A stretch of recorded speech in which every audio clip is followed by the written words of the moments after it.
کوئ د دوی دپاره یعنی د دوی خلاف ما استطعتم څومره چې طاقت وي ستاسو من قوت دا عسکرونه د پوجنا او د اسلحینا ومن رباط الخیل او د هغه اسونو منظمونه د اسونو تړلو شوونه یا د نن سبا حالاتو مطابق ټینکونه دی او کټم بم دی لار ستیالي ترهبون يرول کوي بي او يروي به پدې سره عدو الله دشمن د الله تعالی او عدوکم او دشمن ستاسو چې اهل مکه دي یا رستو بیا نور کافران و آخرین او یو بل قام من دونهم چې لاندې د دوی نه دي هغه څوک دي هغه باغیان دي په ریاست کې څوک به ډاکه کوي څوک بغلا غلطي کوي نو هغه خلک دي لا تعلمونهم لا تعرفونهم چې تاسو نه پیژنئ هغوی لره الله رب العزت یعلمهم پیژني هغوی لره یا دا یو معنی شوه بل و آخرین او یو بل قام من دونهم چې علاوه د دې نه دي نور کافران دي لا تعلمونهم چې نه پیژنئ تاسو شمیر د هغوی خدایي خلاف هم تیاری وکړئ الله یقینا الله رب العزت یعلمهم پیژني شمیر د هغوی خبره دا ده دې کې بلا تفصیل له خو چونکې دا ګرمي ده نو مختصر پرته یو خبره کوم الله رب العزت وایي چې تیاری وکړئ د څه خلاف دا کافرانو خلاف مستطعتم ما عامه ده دې کې دا ما چې دا عامه ده مستطعتم څومره چې ستا طاقت وي هغه که ټینکونه دي د عصر تقاضې چې په کومو وسلو باندې پوره کېږي هغه ته پوره کېږي اسلامي مملکت کې د اسلحو دپاره لیسنس میسنس دا وروستو دا بیا د خلکو کیسې دي چې څوک یې غلط استعمالوي هغه ښه مضبوط راټینګ او ښه سخته سزا ورکړه بیا ځکه چې یاره ترخه خوري د دې لپاره هم اسلامي حکومت بیا سخته سزا ورکوي کمزورې نه واعدوا لهم ما استطعتم نو چې څومره ستاسو طاقت وي د عصري تقاضو مطابق چې څومره ته کومه وسله د دې وجې بعضې علما وایي مثال په طور په نن سبا دور کې ایټم بم دی نو په ټولو اسلامي ممالکو باندې وي یو ایټم بم جوړول دا فرض کفایه ده فرض کفایه ده لازم هر چا پکاره چاله دي خو په ټولو کې چې چا نه چا کړي دا فرض کفایه ده دا نورو د دې وجې کیدی شي چې دا بیګیري شیخان چې دي دا غټې غټې جوبې چې نیسلي دي دا عذر پیش کړي چې جی پاکستان خو جوړ کړی نور به بیا د خدای سره معاملې ټول عمر یې ځان له ونه وکړه ظالمان ما استطعتم من قوة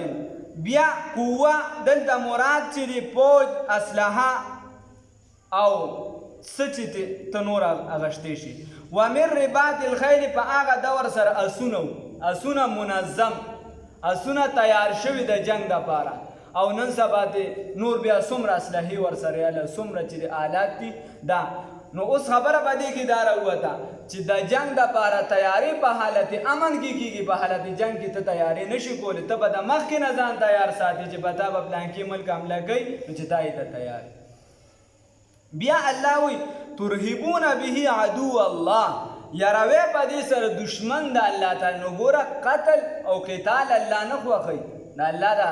قتلول خوښ نه دي د دې وجې رسول الله صلی الله علیه وسلم حضرت علی صاحب ته فرمایي ورته وایي که یو کس ته ستا په وجه هدایت وشي د حدیث مفهوم دی دا د هغې نه بهتره ده چې ته سل اسونه د خدای په لار کې ورکړي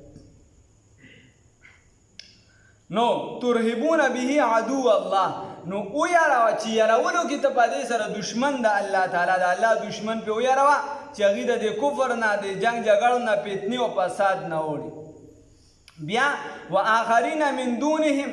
نو د دین علاوه چې لاندې د دینه کم قوم دی هغه مسلمان به وي خو باغي به وي د ریاست به باغي کله به غل وي کله به ډاکمار وي لارې به شو کوي نو د هغې دپاره بیا چې دی د هغې خلاف هم توره استعمال کا ټوپک استعمال کا چې څومره ستا قوت وي استعمال کا چې دا خلک دا محفوظ شي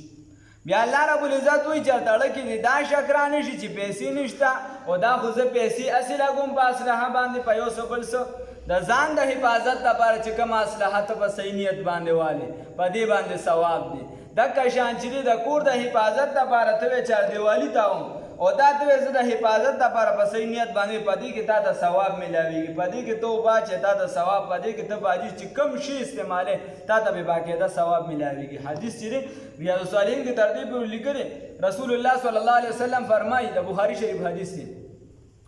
وی که ته خپلې بیبي له یعنی اسلام هر یو شی چې ستا نیت پکې صحیح شو که ته دې بیا ټیک ته وی فی امرأتکا وی که ته د خپلې کور والا په خوله کې نوړی ورکې او دام ته د الله د رضا دپاره ته چې خدای پاکه شکر دی چې زه دې پې د بدو نه منې کړی او دا زما بیبي ده نو تاله الله په دې مجر درکړي نو ارزه پس دغه نیت باندې دی نیت خالص د الله د رضا ساتل نو الله وایي وما تنفقوا من شیء فی سبیل الله هغه چې تاسو صدقه کوئ په لار د الله تعالی کې لګوئ اصلاحات نور د دین کارونه پې کوئ یوفى الیکم کاملا پوره اجر به تاسو له درکړي شي وانتم لا تظلمون او په تاسو باندې به ظلم نشي کولی